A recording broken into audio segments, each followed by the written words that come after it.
Good day guys, today itetest natin ang fuel efficiency nitong Mazda 3 na 1.5 liter engine. Ito yung Elite model.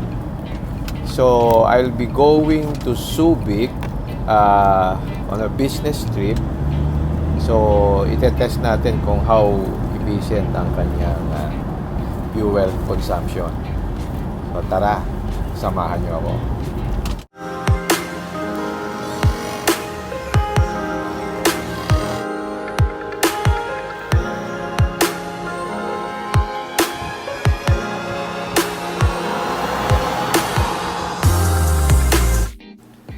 So here's what we will do. Magpo-full tank tayo and then we'll drive to Subic.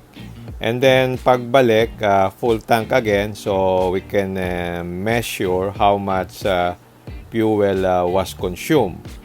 And then we will also record the kilometer traveled dito sa odometer. And then we will divide the kilometer traveled with the actual fuel na nagamit. So in that way, we can compute talaga yung actual. And then we will compare this with dito sa computer ng kotse, no? Because dito meron din siyang fuel consumption meter. So normally ano yan, sa experience ko at least plus or minus 5% ang dun sa actual. So let's see. Okay, nagpa-full tank na tayo. I added 19.9 liters para full tank siya. Pero yung sa automatic click lang yung sa pump, no, hindi ko siya pinunon hanggang doon sa pinaka-brim. We are now at Skyway Stage 3. We're traveling at 60 kph kasi yan lang ang speed limit. And then you will see that I'm registering 18.3 kilometers per liter at 60 kph, which is impressive, no? So let's see kung mag-improve siya as we go along. I'm now here at North Expressway on the way to Subic, and I'm now traveling at a speed of 80 kilometers per hour approaching dito sa Subic-Clark Expressway. So with that, let's see ang ating fuel consumption. Now I'm registering 19.3 kilometers per liter at 80 kph and roughly about 2,000 RPM. Makita mo yung aking fuel nandun na sa medyo bumaba ng konti. I have traveled about 106 kilometers already. Okay, andito ko na sa Subic-Clark Expressway. So dito is before dito sa Dinalupihan interchange, ano? So ang speed ko is at 80 kph. Let's see kung may improvement sa fuel consumption. Nasa 19.3 kilometers per liter pa din, which is an improvement no sa 18.6 something kanina, no, nung malis ako. So I hope this will further improve. So will increasing speed. I'm now traveling at about 90 kph. So let's see. Medyo bumaba ng konti, naging 19.2 kilometers per liter at 2,000 RPM, nasa 90 kph, no? So ang economical speed talaga nasa 80 kph. So tingnan natin. So let's increase the speed to 100 kph, nasa mga 2,100 RPM. Ngayon, I'm registering 19.6 kilometers per liter. So, improving siya. I've traveled 121 kilometers already.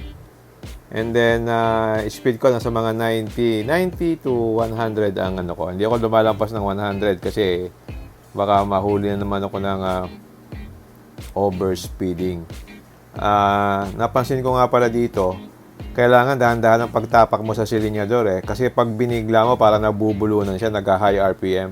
So parang linear yung ano niya So well, ganun talaga kasi 1.5 liter lang yung engine and siguro hindi ma-transmit ng transmission kagad, no? So ganun lang. Okay, going back, 19.6 kilometers per liter. So, idiin natin ng konti. Let's increase the speed. Tingnan natin kung mag-i-improve pa yung kanyang fuel consumption. Hindi ako lumalampas ng 100, mga 90, 95 lang. So, chill ride lang siya, no? So, let's see again kung may pagbabago, no? So, now I have traveled 123 kilometers. And ngayon, I'm having 19.5 kilometers per liter fuel consumption. So, at least nasa 19 siya, which is quite impressive, 19.5. Tingnan natin kung kakayanin ang 20 kilometers per liter. Sarap lang gamitin ito kasi ang tahimik nung cabin. Pero naka-stock tires pa ako So, maganda yung kanyang takbo. Very very smooth. So, okay, dire-diretso ulit tayo. So, tingnan natin. So, nasa 100 kph na ulit tayo. So, tingnan natin kung may pagbabago.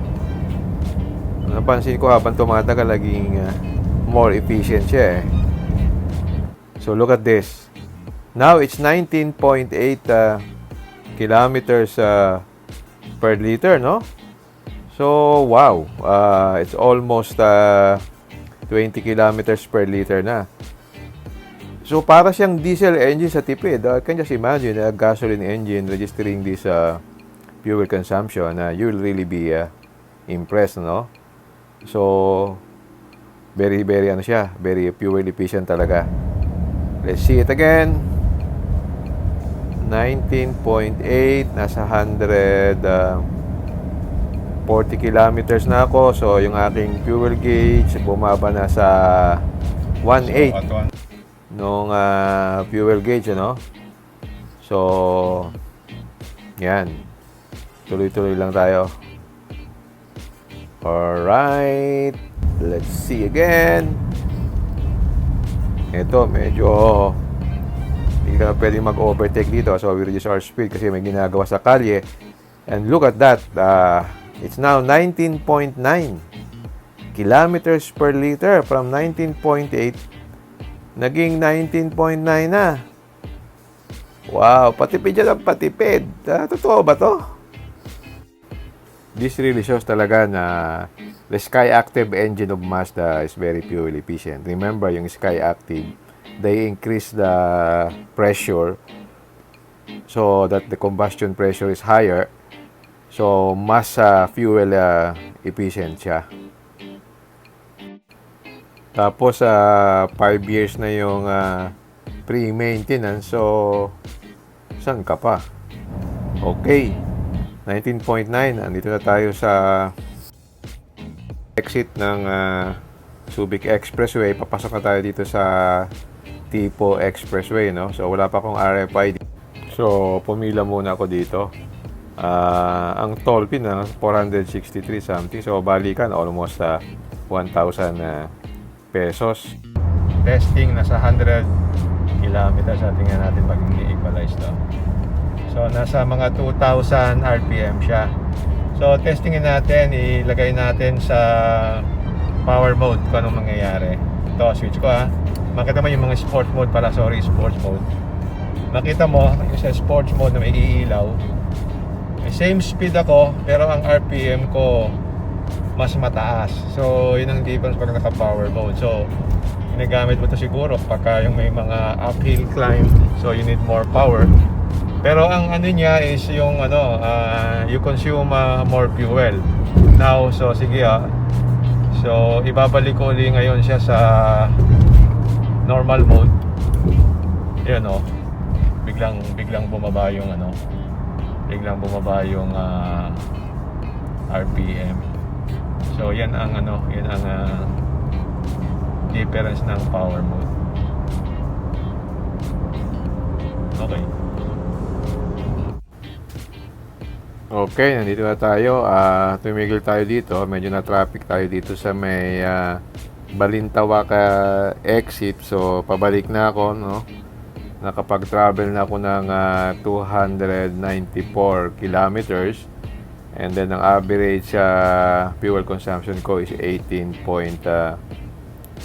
kilometers. And at that rate, I can still travel about 520 kilometers. So nabawas is mga 1/4 dun sa fuel. So tingnan natin, after this makalabas ako. Diretso na ako ng Skyway Stage 3, tapos baba ako ng Buendia, then punta ako ng C5. Okay, nakabalik na ulit ako, no? So ang na-travel ko is 335 kilometers, and then nagpakarga tayo, full tank uli. Ang na-consume is 18.78 liters or 1,063 pesos. So balikan ko sa 1,063 pesos. Matipid, di ba? Then tingnan natin yung computer reading. So ito lumalabas is 18.4 kilometers per liter ang official na fuel efficiency drive ko. Okay, let's use itong trip meter. So, ang lumalabas, 18.5 kilometers per liter ang average ko based on 335 kilometers na travel. Now, based on the actual na kinarga ko, I consume 18.78 liters. Now, let's compute the actual fuel consumption. So, it's 335 kilometers divided by 18.78 liters. Yun ang nakarga ko. So, lumalabas 17.84 kilometers per liter. Then, compute natin yung difference ng 18.5 kilometers per liter versus 17.84 kilometers per liter. So, lumalabas sa 3.56% lang ang difference dun actual dun sa computer reading. So, fairly accurate yung computer reading. So, to summarize, I got 17.84 kilometers per liter, which is actually very fuel efficient. Kasi bago pa rin ito, under break-in period pa. So, I expect this to improve further. Okay. If you like this video, don't forget to like, share, and subscribe. Until next time, see you again in my next vlog. Bye!